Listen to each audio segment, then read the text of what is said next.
तो पहले सॉलिड्स के बारे में हम पढ़ लेते हैं, सॉलिड्स क्या होते हैं। तो सॉलिड्स मेनली आपके 3 डायमेंशनल ऑब्जेक्ट सॉलिड्स होते हैं, राइट। जैसे आप लोगों ने मेंसुरेशन में पढ़ा होगा, मैथ्स में कौन कौन से सॉलिड्स पढ़े हैं आप लोगों ने? सिलेंडर, कोन, क्यूबॉइड, क्यूब, स्फेयर, ये सारे सॉलिड्स आप लोगों ने पढ़े हैं। तो सॉलिड्स के क्लासिफिकेशन अगर हम देखें तो ब्रॉडली राइट सॉलिड और ऑब्लिक सॉलिड हो गए 2 ग्रुप। देन राइट सॉलिड भी आपके फर्दर डिवाइडेड होते हैं, सॉलिड ऑफ रिवॉल्यूशन, पॉलीहेड्रॉन और फ्रस्टम में। अब ये क्या है वो बता देता हूँ पहले। और पॉलीहेड्रॉन भी आपके फर्दर डिवाइड होते हैं, रेगुलर पॉलीहेड्रॉन, प्रिज्म और पिरामिड्स में। तो ये सॉलिड्स का क्लासिफिकेशन है। कोई स्क्रीनशॉट अगर लेना चाहे तो स्क्रीनशॉट ले सकता है। बाकी वीडियो रिकॉर्डेड अभी हो ही रही है तो वो भी नितेश सबके साथ शेयर कर देना, ये लेक्चर वीडियो मुझे भी शेयर कर देना। हाँ सर, हम शेयर तो कर देंगे सब कुछ। ठीक है। तो सॉलिड्स के ये टाइप हो गए आपके, राइट सॉलिड और ऑब्लिक सॉलिड। तो राइट सॉलिड आपके वो सॉलिड होते हैं जिसमें आपका जो एक्सिस होता है वो बेसल एरिया के परपेंडिकुलर होता है। जैसे आपका सिलेंडर हुआ, कोन हुआ, राइट सॉलिड में हम देख सकते हैं इन सारे सॉलिड्स में आपका जो एक्सिस होता है, एक्सिस मतलब अलोंग दी हाइट, जो आपका एक्सिस जो होता है वो अलोंग दी हाइट होता है। तो एक्सिस जो है वो आपका बेसल एरिया के परपेंडिकुलर होता है राइट सॉलिड में। राइट सॉलिड का ही एक फर्दर क्लासिफिकेशन था सॉलिड ऑफ रिवॉल्यूशन। तो सॉलिड ऑफ रिवॉल्यूशन किसी प्लेन को किसी एक्सिस के अलोंग रोटेट करके ऑब्टेन होता है। जैसे एक कोन हुआ, या एक सिलेंडर हुआ, या एक सर्कल हुआ, ये सॉरी एक स्फेयर हुआ। तो ये सारे आपके एग्जांपल हुए सॉलिड ऑफ रिवॉल्यूशन के। तो जैसे कोन की बात करते हैं तो कोन हम कह सकते हैं कि एक ट्रायंगल को जब हम उसकी सेंट्रल एक्सिस के अबाउट रोटेट करेंगे तो हमें एक कोन मिलेगा, ठीक है। और ट्रायंगल कैसा होना चाहिए? ट्रायंगल होना चाहिए आइसोस्केल्स, मतलब जिसकी 2 साइड इक्वल हो। तो एक आइसोस्केल ट्रायंगल को जब हम उसकी सेंट्रल एक्सिस के अबाउट रोटेट करेंगे तब हमें एक कोन मिलेगा, राइट। उसी तरह सेकंड यहाँ पर एग्जांपल है सिलेंडर का। सिलेंडर जब हम किसी रेक्टेंगल को उसकी सेंट्रल एक्सिस के अबाउट रोटेट करेंगे तो हमें एक सिलेंडर मिलेगा। और उसी तरह तीसरा एग्जांपल है स्फेयर का। स्फेयर जब हम किसी सर्कल को उसकी सेंट्रल एक्सिस के अबाउट रोटेट करेंगे तो हमें एक स्फेयर मिलेगा। तो ये तीनों सॉलिड एग्जांपल है आपके सॉलिड ऑफ रिवॉल्यूशन के। ओके, क्लियर है सॉलिड ऑफ रिवॉल्यूशन क्या होता है? अगली कैटेगरी है सॉलिड की, पॉलीहेड्रॉन। तो पॉलीहेड्रॉन एक आपका ऐसा सॉलिड होता है जो किसी 3 डायमेंशनल स्पेस में आपका 4 या उससे ज्यादा पॉलीगन्स को इनक्लोज करके बनता है, राइट। जैसे क्यूब, क्यूब की बात करें तो क्यूब आपका आ, कौन सा प्लेन एरिया होता है, कौन सा पॉलीगन होता है जिसको इनक्लोज करके क्यूब बनेगा?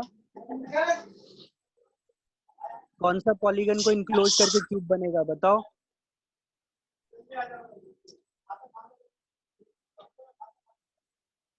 आंसर करो भाई कोई। क्या सर? क्यूब को कौन से पॉलीगन को इनक्लोज करके बनाया जाएगा? स्क्वायर।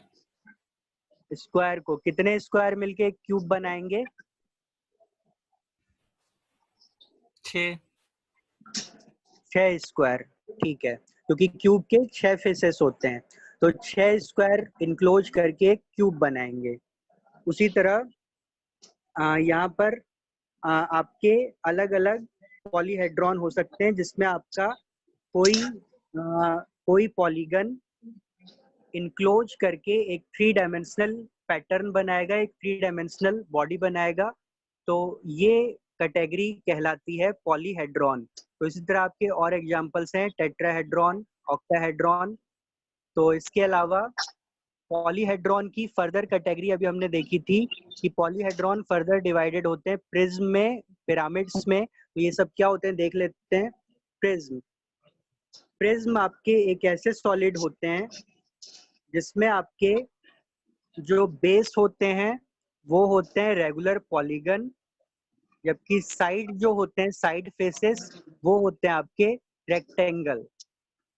तो यहाँ पर हम देख सकते हैं प्रिज्म के एग्जांपल, जैसे सर ट्रायंगुलर। हाँ, इसमें फेज कितना होता है सर? वो अलग अलग डिपेंड करता है कि अलग अलग टाइप के प्रिज्म में अलग अलग नंबर ऑफ फेस होंगे। जैसे पहला यहाँ पर देख सकते हो जो ऑरेंज कलर से बना हुआ है, पहला वो है ट्रायंगुलर प्रिज्म। तो ट्रायंगुलर प्रिज्म कैसा होगा? ट्रायंगुलर प्रिज्म का अपर बेस भी एक ट्रायंगल है और लोअर बेस भी एक ट्रायंगल है, लोअर फेस भी ट्रायंगल है, और जो साइड फेसेस हैं इसके वो सारे रेक्टेंगल हैं। तो इसमें खुद बताओ कितने टोटल फेसेस हैं ट्रायंगुलर प्रिज्म में? टोटल कितने फेस हैं? 5। 5 है। टोटल हैं 5 फेस।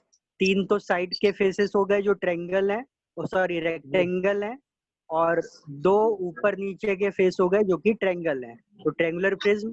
अगला एग्जांपल है पेंटागोनल प्रिज्म।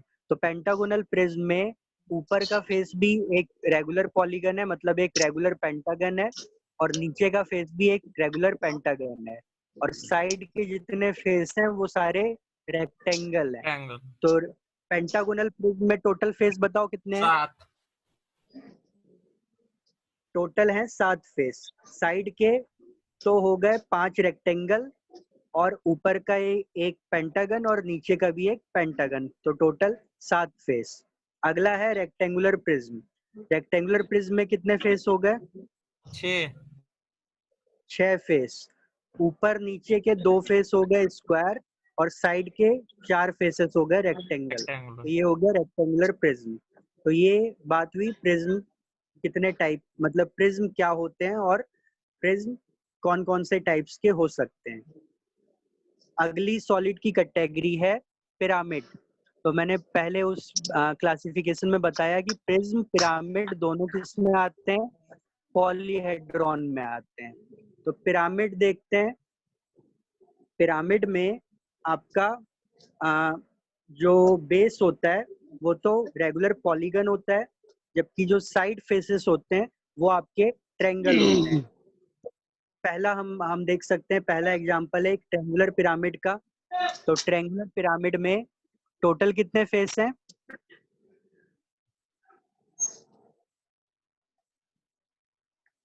ट्रायंगुलर पिरामिड में टोटल कितने फेस हैं? 4 है ना क्या सर? 4 फेस हैं, ठीक है। 3 तो साइड के फेसेस हो गए जो कि ट्रायंगल हैं, और एक नीचे का फेस हो गया जो कि वो भी ट्रायंगल है, ट्रायंगल। ठीक है। सेकंड है स्क्वायर पिरामिड। स्क्वायर पिरामिड में टोटल कितने फेस हैं? 5। टोटल 5 फेस हैं। 4 तो हैं साइड के फेसेस ट्रायंगल। जो कि आपके ट्रायंगल हैं, ट्रायंगुलर, और एक नीचे का फेस जो कि है आपका स्क्वायर। तो ये हो गए स्क्वायर पिरामिड। देन अगला एग्जांपल है आपका पेंटागोनल पिरामिड। पेंटागोनल पिरामिड में टोटल कितने फेस हुए? 6। Total 6 faces. 5 तो आपके साइड फेसेस जो कि ट्रायंगल हैं, और एक आपका नीचे का फेस जो कि एक रेगुलर पेंटागन है। तो इस तरह से प्रिज्म क्या होते हैं और पिरामिड क्या होते हैं, डिफरेंस समझ में आ गया। पिरामिड में, प्रिज्म और पिरामिड में डिफरेंस ये है कि पिरामिड में नीचे का एक बेस होगा कोई पॉलीगन, और ऊपर वाला तो एक पॉइंट होगा, एक सिंपल एपेक्स होगा, और साइड में आपके ट्रायंगल होंगे। ये होगा पिरामिड में, ठीक है। जबकि प्रिज्म में आपका ऊपर नीचे आपके पेंटागन होंगे, रेगुलर पेंटागन, अपर बेस भी पेंटागन होगा और लोअर बेस भी पेंटागन होगा, और साइड के जितने फेस होंगे वो होंगे रेक्टेंगल। तो प्रिज्म ये हुआ और पिरामिड ये हुआ। इसके बाद अगली कैटेगरी आती है फ्रस्टम की। तो फ्रस्टम भी एक टाइप के सॉलिड हैं, सॉलिड की कैटेगरी है। जिस फ्रस्टम आपके कैसे बनते हैं? फ्रस्टम बेसिकली किसी सॉलिड का एक पोर्शन होता है जो कि दो पैरेलल प्लेन के बीच में लाई करता है। जैसे कि हम एक कोन को या एक पिरामिड को जब कट करेंगे, एक प्लेन के अलोंग कट करेंगे, तो फिर हमें फ्रस्टम मिलेगा। जैसे यहाँ पर हम देख सकते हैं, जो पहला वाला फ्रस्टम का एग्जांपल है वो कौन से सॉलिड को कट करके मिला है? शंकु। बताओ। कोन। कोन को कट करके मिला है। जैसे बाल्टी हमारी होती है वो फ्रस्टम शेप की होती है, तो कोन को कट करके पहला वाला सॉलिड हमें मिला है। दूसरा वाला सॉलिड जो मिला है वो किस सॉलिड को कट करके मिला है? Rectangular pyramid. रेक्टेंगुलर पिरामिड को कट करके मिला है। और तीसरा वाला सॉलिड किस वाले सॉलिड को कट करके मिला है? Pentagonal pyramid. Pentagonal. Pentagonal pyramid. ठीक है, तो तीसरा वाला सॉलिड पेंटागोनल पिरामिड को कट करके बना है। तो इस तरह से आपके ये टाइप ऑफ सॉलिड हुए। तो यहाँ पर सॉलिड्स की को एक जगह उसकी शेप की हेल्प से समझाया गया है। जैसा कि मैंने पहले भी बताया, यहाँ पर square prism, square pyramid, cylinder और कोन का एग्जाम्पल दिया हुआ है। तो यहाँ देख सकते हैं कि प्रिज्म में अपर वाला बेस एक पेंटागन है, लोअर वाला बेस एक पेंटागन है और साइड के फेस रेक्टेंगल है। पिरामिड में अपर में तो एक एपेक्स एक पॉइंट है, लोअर में कोई पेंटागन कोई पॉलीगन हो सकता है, तो यहाँ पर स्क्वायर है और साइड के फेसेस ट्रायंगल हैं। सिलेंडर और कोन की बात, तो सिलेंडर और कोन आपके सॉलिड ऑफ रिवॉल्यूशन होते हैं, जो कि सिलेंडर आपका बनता है एक रेक्टेंगल को रोटेट करके और कोन आपका बनता है एक ट्रायंगल को रोटेट करके। तो यहाँ पर ये सारे सॉलिड्स को बताया गया। तो ये बात हुई सॉलिड्स की। सॉलिड्स आपके कितने टाइप के होते हैं और कैसे कौन सा सॉलिड होता है, तो कैसे आप सॉलिड्स को विजुलाइज कर सकते हैं। अब आ जाते हैं प्रॉब्लम पे कि सॉलिड की हम प्रोजेक्शन कैसे ड्रॉ करेंगे। तो प्रॉब्लम मैं अभी सिंपली अभी प्रॉब्लम को मैं डिस्कस नहीं करूंगा, कैसे बनाना है वो मैं कल बताऊंगा। अभी प्रॉब्लम लिख के छोड़ दो और अपने आप ट्राई करना, अपने आप विजुलाइज करके जो जैसा बनता है बना के मुझे दिखाना। ठीक है, ये थैंक यू जो सर। अभी जो दिख रहा है वो हाँ इस प्रॉब्लम को नोट कर लो और इसका आंसर फिगर बनाना। इसका क्या सॉल्यूशन होगा वो मैं कल बताऊंगा और कैसे करना है वो सारी चीजें मैं कल बताऊंगा। ठीक है, ये problem solid of revolution solids की ये वाली प्रॉब्लम डिस्कस होगी। ठीक है, ये आपको बनानी पड़ेगी असाइनमेंट में भी, तो इस प्रॉब्लम को नोट करके लिख लो, नोट करके रख लो इसको, चाहे तो स्क्रीनशॉट रख सकते हो इसका। और इसका मुझे सॉल्यूशन ड्रॉ करके भेजना है, कहीं भी भेज देना, व्हाट्सएप ग्रुप पे भेज देना या गूगल क्लासरूम पे, बेटर गूगल क्लासरूम पे भेज देना। ठीक है, इसका सॉल्यूशन मैं कल डिस्कस करूंगा। तो पीपीटी में एग्जिट कर रहा हूँ अभी। सर आपका भी अलग से गूगल क्लासरूम है सर? हाँ मैंने कोड शेयर किया है आप लोगों के व्हाट्सएप पे, मैंने कोड भी शेयर किया है।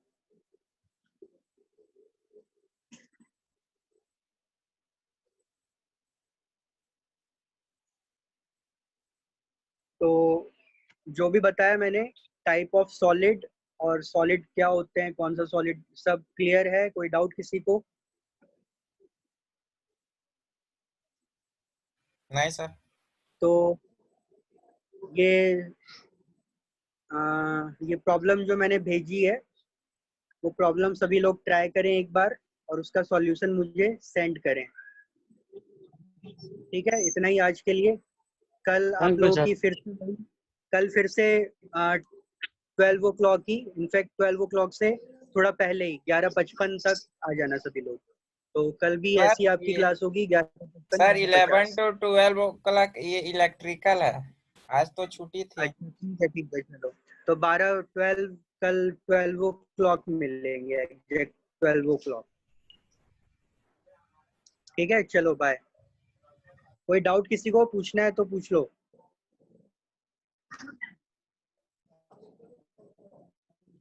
एग्जाम कब होगा स्क्रीनशॉट। सर?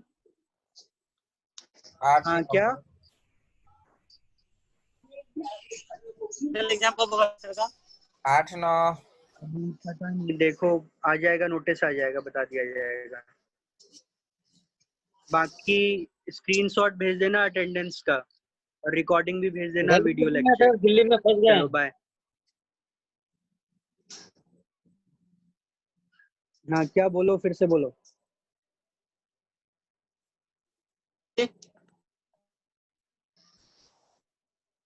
बोल रहे हैं कि वो डेट क्लियर नहीं हुआ है अभी तक। क्या क्लियर नहीं हुआ है, फिर से? का डेट होगा सर? तुम्हारी आवाज बहुत कट हो रही है। चैट में भेजो, चैट में भेजो, मुझे लिख के भेजो जो भी पूछ रहे हो। सर कह रहा हूँ कि सेमेस्टर का एग्जाम कब है फाइनल? पता नहीं, अभी देखो एकेटीयू नोटिस निकालेगा, अपने आप पता चल जाएगा आप लोगों को। अभी तो जो सेकंड सेशनल का नोटिस आ चुका है, सबको मिल गया है ना? हाँ? जी जी वो तो पता है। हाँ तो अभी सेकंड सेशनल की तैयारी करो, फाइनल एग्जाम भी बता दिया जाएगा जब होगा। क्योंकि सर दिल्ली में फंस गया है लेकिन घर नहीं जा पाए हैं। हाँ तो अभी पूरी दुनिया फंसी हुई है, तुम अकेले नहीं फंसे हो। तो इसलिए सर अभी ट्रेन चल रही है ना, सोचा कि घर जाएंगे, फिर बीच में अगर खुल जाए तो फिर। ट्रेन वो ऐसे नहीं मिल जाएगी सबको, उसके लिए प्रॉपर स्टेट गवर्नमेंट रिकमेंड कर रही है। तो वो आपका बेसिकली मजदूरों के लिए वो ट्रेन चलाई गई है। वो सब सब ऐसे ही नहीं उसमें ट्रेवल कर लेंगे। अभी देखोगे भी रिजर्वेशन वगैरह में, ऑनलाइन रिजर्वेशन में ट्राई करोगे तो कहीं तुम्हें कोई ट्रेन का दिखाएगा नहीं कि रिजर्वेशन, तुम्हें कहीं नहीं दिखेगा ऑप्शन।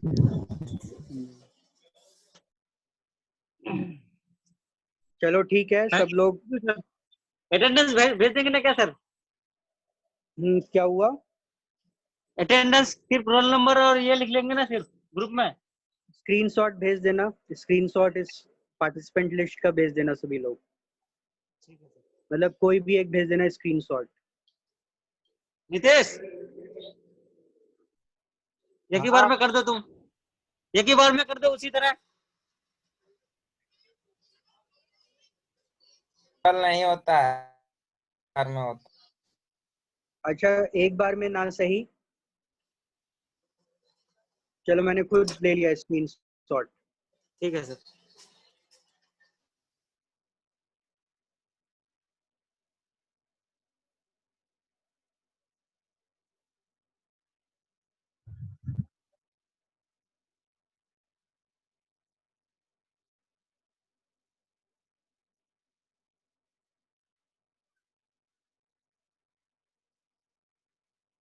चलो बाय।